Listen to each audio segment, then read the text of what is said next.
The Raphael Cartoons are 7 large cartoons for tapestries, belonging to the British Royal Collection, but since 1865 on loan to the Victoria and Albert Museum in London. Designed by the High Renaissance painter Raphael in 1515–16 and showing scenes from the Gospels and Acts of the Apostles. They are the only surviving members of a set of 10 cartoons commissioned by Pope Leo X for tapestries for the Sistine Chapel in the Vatican Palace, which are still hung below Michelangelo's famous ceiling. Reproduced in the form of prints, they rivaled Michelangelo's ceiling as the most famous and influential designs of the Renaissance, and were well known to all artists of the Renaissance and Baroque. Admiration of them reached its highest pitch in the 18th and 19th centuries. They were described as the Parthenon sculptures of modern art. Commission and the tapestries.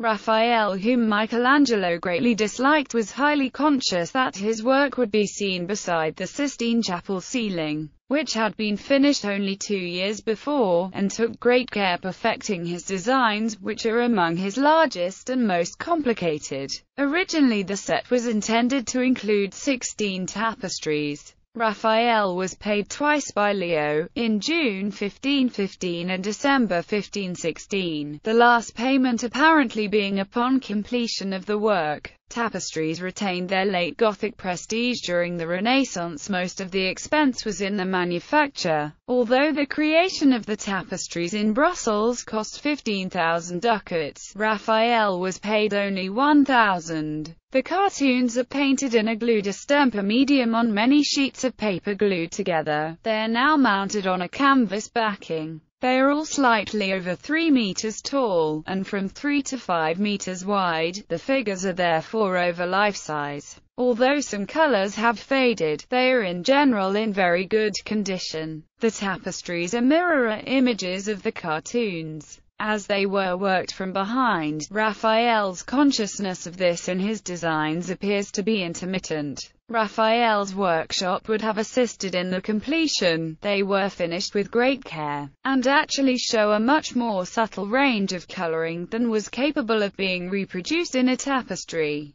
Some small preparatory drawings also survive. One for the conversion of the proconsul is also in the Royal Collection, and the Getty Museum in Malibu has a figure study of St. Paul rending his garments. There would have been other drawings for all the subjects, which have been lost. It was from these that the first prints were made. The 7 cartoons were probably completed in 1516 and were then sent to Brussels, where the Vatican tapestries were woven by the workshop of Peter van Aelst. Various other sets were made later, including one acquired by Henri VIII of England in 1542. King Francis I of France had another of similar date. Cartoons were sometimes returned with tapestries to the commissioner, but this clearly did not happen here. The tapestries had very wide and elaborate borders, also designed by Raphael, which these cartoons omit. Presumably they had their own cartoons. The borders included ornamentation in an imitation of ancient Roman relief sculpture and carved porphyry. The tapestries were made with both gold and silver thread. Some were later burnt by soldiers in the sack of Rome in 1527 to extract the precious metals. The first delivery was in 1517, and 7 were displayed in the chapel for Christmas Day in 1519. Raphael knew that the final product of his work would be produced by craftsmen rendering his design in another medium. His efforts are therefore entirely concentrated on strong compositions and broad effects, rather than felicitous handling or detail. It was partly this that made the designs so effective in reduced print versions. The Raphael of the cartoons was revered by the Carracci, but the great period of their influence began with Nicolas Poussin, who borrowed heavily from them and, indeed, exaggerated Raphael's style, or rather concentrated it, for he was working on a much smaller scale. Thereafter they remained the touchstone of one approach to history painting until at least the early 19th century. The Raphael whose influence the pre-Raphaelites wanted to reject was perhaps above all the Raphael of the cartoons. Subjects. The Raphael cartoons represent scenes from the lives of Saints Peter and Paul. The program emphasized a number of points relevant to contemporary controversies in the period just before the Protestant Reformation, but especially the entrusting of the Church to Saint Peter, the founder of the papacy. There were relatively few precedents for these subjects, so Raphael was less constrained by traditional iconographic expectations than he would have been with a series on the life of Christ or Mary. He no doubt received some advice or instructions in choosing the scenes to depict. The scenes from the life of Peter were designed to hang below the frescoes of the life of Christ by Perugino and others in the middle register of the chapel opposite them. The life of St. Paul was to hang below the life of Moses in fresco. An intervening small frieze showed subjects from the life of Leo, also designed to complement the other series. Each sequence begins at the altar wall, with the life of Peter on the right side of the chapel and life of Paul on the left, including the three subjects with no surviving cartoons. The set contains life of Peter, the miraculous draught of fishes, Christ's charge to Peter, the key moment in the Gospels for the claims of the papacy, the healing of the lame man, the death of Ananias,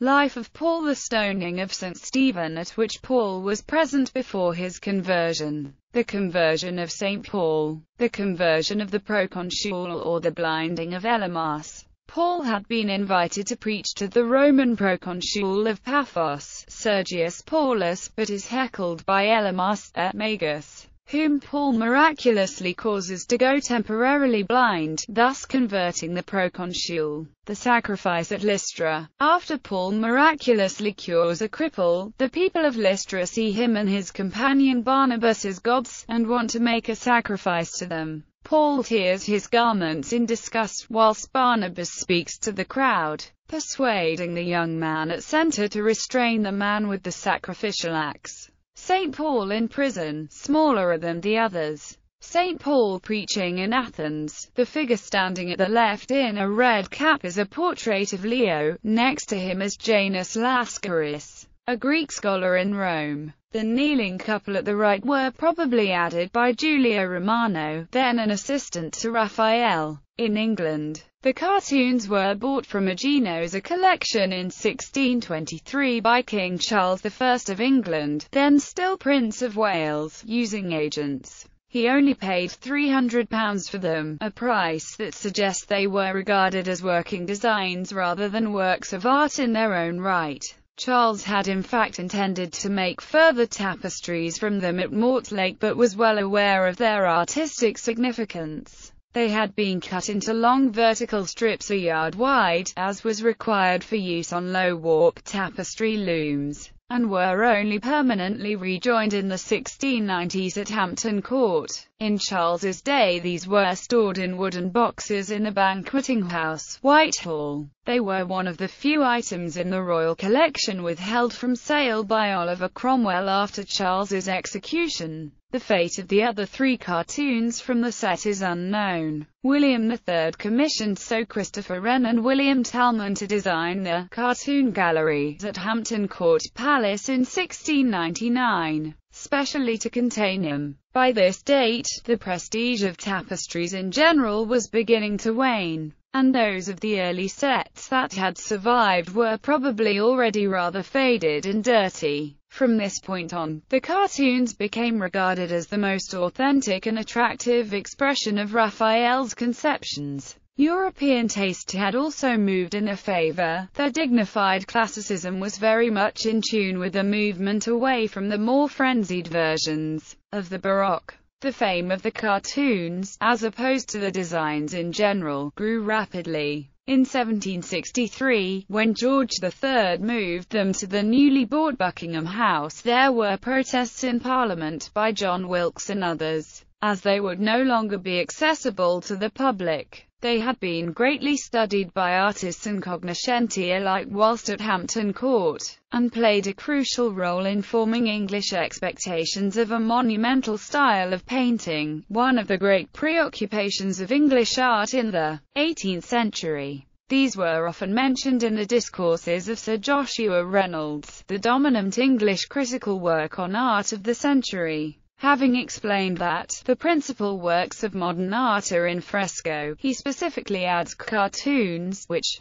though not strictly to be called fresco, yet may be put under that denomination, before claiming that Raphael stands in general for most of the first painters, and comparing Raphael's works in oil unfavorably to his frescoes. In 1804 they were returned to Hampton Court, where in 1858 they were photographed for the first time by Charles Thompson Thurston, having been taken out into the courtyard and placed upside down on special scaffolding. In 1865 Queen Victoria decided that the cartoons should be exhibited on loan at the Victoria and Albert Museum in London, where they are still to be seen in a specially designed gallery. There are also copies at many locations, including Knowle House and Hampton Court Palace, where the copies painted in the 1690s by an artist named Henry Cook are displayed in the Cartoon Gallery. The Royal Collection also has a set of the tapestries. A set of copies painted by Sir James Thornhill have been owned by Columbia University since 1959, and another is in the Royal Academy. Prints after the designs. In the early 16th century many Italian artists learnt the lesson of the huge, and very rapid, international prestige that Albrecht Dürer had gained through his prints, and set out to emulate him. Raphael had no knowledge of printmaking himself, and was probably too busy to want to learn the techniques, but he was the most successful of the Italians in spreading his fame through prints. Through his much-debated relationship with the engraver Marcantonio Raimondi in his workshop, Raphael made many drawings solely as designs for prints, and the workshop made a large number of prints, apparently working always from drawings rather than the finished work. Of Raphael's paintings in the Vatican and elsewhere, the tapestry designs were no exception. These prints themselves were very widely copied by other printmakers, and spread rapidly through Europe. The earliest datable print after one of the designs is an engraving of 1516 by Agostino Veneziano, then working in the workshop of Marcantonio Raimondi, of the death of Ananias. This was probably made even before that tapestry was woven. The composition is in the same direction as the tapestry, but since the printmaking process would also reverse the direction of the composition, this almost certainly means it was deliberately reversed compared to the detailed preparatory drawing in the Royal Collection on which it was based, probably by taking a counterprint from the chalk drawing. All Raimondi and Veneziano's prints of Raphael's designs in Raphael's lifetime were based on drawings, according to both Landau and Pons. Raimondi himself engraved one of the set, which were presumably all produced around 1516, so that even many in the Roman art world may have seen prints of the designs before they saw the tapestries themselves. Agostino's engraving was rapidly copied in another well-known version, a four-color chiaroscuro woodcut by Ugo da Carpa, dated 1518. The da Carpa woodcut is often cited in studies of the complex question of early image copyright, as it bears a Latin inscription beneath the image claiming copyright-style privileges from both the Venetian Republic and the Papacy, threatening excommunication for anyone breaching the latter. Apart from other straightforward copies of the prints from the Raimondi set, Parmigiani noted a typically individual print version of one design from the set in about 1530. A later large set of engravings by Matthias Merian the Elder illustrating the Bible, from around the end of the century, used some of the compositions, slightly increasing the height, and elaborating them. These were much used and copied in popular books, further widening the knowledge of the designs to a much larger audience. After the cartoons were reassembled at the end of the 17th century, by which time printmakers were well accustomed to copying direct from large paintings, they became the dominant source of new print copies. By the 18th century many different print versions were in circulation, of varying faithfulness and quality.